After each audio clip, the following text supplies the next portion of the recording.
ہمارے اوپر ضروری ہے کہ اگر بیٹا تمہارا بالغ ہو جائے، لڑکی تمہاری بالغ ہو جائے تو پہلے اسلامی گھرانہ دے کر اس کا رشتہ کر دو، فیکٹری بعد میں حاصل کرو، کمپنیاں بعد میں حاصل کرو، زمین بعد میں خریدو، مکان بعد میں بنو، ہر کام میں اللہ کی برکت ملتی نظر آئے گی۔ اگر اس کام کو تم نے پہلے چھوڑ رکھا ہے، ان کاموں پر تم نے پورا دماغ لگا رکھا ہے، تو اللہ کی برکت تم محسوس نہیں کر پاؤ گے۔ اللہ اکبر، یا رسول اللہ، یا رسول اللہ، زندہ باد، زندہ باد، اللہ اکبر۔ یہ تین کام بڑی ذمہ داری کی میں نے آپ کے سامنے عرض کیا کہ ماں باپ کے ذمے تین کام بہت اہم ہیں۔ اگر اللہ رب کائنات تمہیں لڑکا عطا فرما دے، لڑکی عطا فرما دے، تو میری ماں بہنوں تم بھی سنو، اس کی پرورش اچھے انداز میں کرو، ادھر ادھر لاپرواہ نہ چھوڑ دو، لاوارث نہ پھینک دو بچے کو۔ یہ تمہارے ذمے ہے کہ اس بچے کی پرورش اچھی کرو، صاف ستھرا رکھو، اور جب بچہ بڑا ہو جائے، بچی بڑی ہو جائے، بولنے لگے تو اسے کلمہ طیبہ سکھاؤ۔ اور بچہ جب اس طریقے سے عمر کے اعتبار سے بڑھنے لگے، بولنے لگے، تو مدرسے میں داخلہ کراؤ، اسے دینی تعلیم دو، یہ تمہارے اوپر فرض ہے۔ اگر بچے کی پرورش میں تم نے کمی کر دیا تو اللہ تعالیٰ تم سے خوش نہیں ہو سکتا ہے، اور اگر بچے کو تم نے جاہل رکھا تو بھی تم سے اللہ تبارک و تعالیٰ سوال کرے گا۔ بڑی ذمہ داری کے ساتھ ضمن عرض کرتا ہوں، آج اگر دیکھا جائے تو یہ ساری چیزوں سے ہماری قوم بالکل غافل ہے۔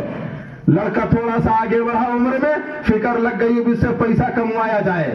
فکر اس کی لگ گئی اب اسے ودیش بھیج دیا جائے، فکر اس کی لگ گئی اسے دور بھیج دیا جائے، اب پیسہ اکٹھا ہونا چاہیے۔ اس کے تعلیم پر ہمارے اس دور میں ہمارے بھائیوں کو فکر نہیں ہوتی، اس دور میں ہمارے ماں کو اس کی فکر نہیں ہوتی، ہماری بیٹیوں کو، ہماری بہنوں کو اس کی فکر نہیں ہوتی کہ بچے کو کم سے کم اتنی دینی تعلیم دے دی جائے کہ بچہ کم سے کم حلال اور حرام کی تمیز کر سکے۔ عزیزان ملت اسلامیہ، اتنا علم دین سیکھنا، اتنا علم سیکھنا اس کے اوپر فرض ہے کہ ماں باپ کا احترام بھی جانے، اللہ اس کے رسول کی عظمت بھی جانے، پروردگار عالم کی بارگاہ سے کون کون چیزیں ہمارے لیے حلال ہیں ہم اسے جانے، کون کون سے کام ہمارے اوپر حرام ہے یہ بھی جانے۔ اتنا سیکھنا اس کے اوپر فرض ہے، یعنی نماز وہ اچھی طریقے سے ادا کر سکے۔ کوئی ضروری نہیں کہ عالم دین ہی بنا کر چھوڑو، کوئی ضروری نہیں کہ قاری قرآن بنا کر چھوڑو،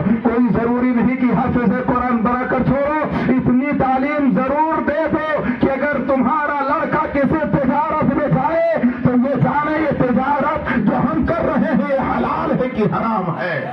یہ نہ ہو کہ پیسے کے چکر میں جائے اور شراب کی بھٹی کھول کر بیٹھ جائے، یہ نہ ہو کہ پیسے کے چکر میں جائے اور پانی کو وہ اس صورت میں پلانا شروع کر دے، پانی کو وہ یہ سمجھ کر، اور یہ تمہارا یہ کام نہیں ہونا چاہیے۔ اتنی تعلیم دینا ضروری ہے۔ بات سمیٹتا ہوں اور صرف اتنا آپ کے ذہن و دماغ میں اتارنے کی کوشش کر رہا ہوں کہ اپنے بچے کو اتنی تعلیم دو کہ کم سے کم حلال اور حرام کی تمیز کر سکے۔ عزیزان ملت اسلامیہ، ایک تو بچے کو بڑا کرنا، اور بچے کو بڑا کرنا یہ اس کی پرورش کرنا یہ بھی باپ کے ذمے، ماں کے ذمے، یہ کام بہت اہم ہے۔ اور جب بچہ بڑا ہو جائے، بولنے لائق ہو جائے تو دینی تعلیم دینا یہ دوسرا کام ہے، یہ بھی ماں باپ کے اوپر ضروری ہے۔ کوتاہی ذرہ برابر ہو گئی اللہ کے یہاں جواب دینا پڑے گا۔ اور تیسرا کام یہ ہے، جب تمہارا بیٹا یا تمہاری بیٹی بڑی ہو جائے، بالغ ہو جائے، تو اچھا اسلامی گھرانہ دیکھ کر جہاں پر قرآن کے تلاوت کرنے والے رہتے ہوں، نمازوں کی پابندی کرنے والے رہتے ہوں، رسول اکرم صلی اللہ علیہ وسلم کے دیوانے بستے ہوں، اللہ کا خوف سینے میں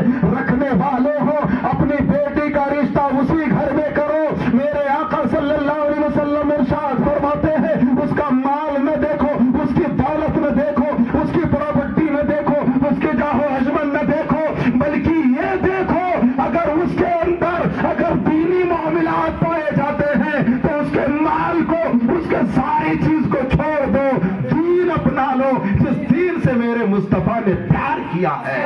اور جس دین سے میرے رب نے پیار کر کے ارشاد عند اللہ الاسلام، بے شک اللہ رب کائنات کے نزدیک اگر کوئی دین پیارا ہے تو مذہب اسلام ہے۔ تم مذہب اسلام کے ماننے والے ہو، دولت پر نہ مرو، گاڑیوں پر ایمان نہ بیچو، تم نبی کے چاہنے ماننے والے ہو۔ آج اگر جہیز میں کمی ہوتی ہے تو شادیاں نہیں ہوتی، جہیز میں کمی ہو جائے تو باراتیں واپس چلی جاتی۔ یہ اپنے دماغ کے اندر نہ رکھو۔ اگر تم نے کہیں مال سے پیار کر کے رشتہ کر لیا، کل میدان محشر میں نبی کے سامنے جب پیش کیے جاؤ گے، اگر میرے نبی نے تم سے پوچھ لیا میرا کلمہ پڑھتا تھا، میرے نام کی روٹی کھاتا تھا، میرا صدقہ دنیا میں کھا کر، اور تو نے کیا کیا ہے، میرے اسوہ حسنہ پر عمل کتنا کیا ہے، کہاں سے جواب لاؤ گے میرے بھائی؟ جواب نہیں لے سکتے ہو تم، اللہ کی بارگاہ میں، رسول کی بارگاہ میں جواب نہیں دے پاؤ گے۔ اس لیے یہ لالچ نہیں ہونی چاہیے۔ اور لڑکے کی بھی شادی جب کرو تو یہ بھی دیکھ لو، ہم جس گھر میں جا رہے ہیں بہو تلاش کرنے، جس گھر سے ہم بیٹی لانے کے لیے جا رہے ہیں، ہم یہ دیکھ لیں ایسا تو نہیں کہ صرف رنڈیوں کا ناچ وہ دیکھنے والے لوگ اس گھر میں رہتے ہیں، یہ نہیں کہ صرف سنیما گھر چلانے والے تو نہیں ہیں، دیکھو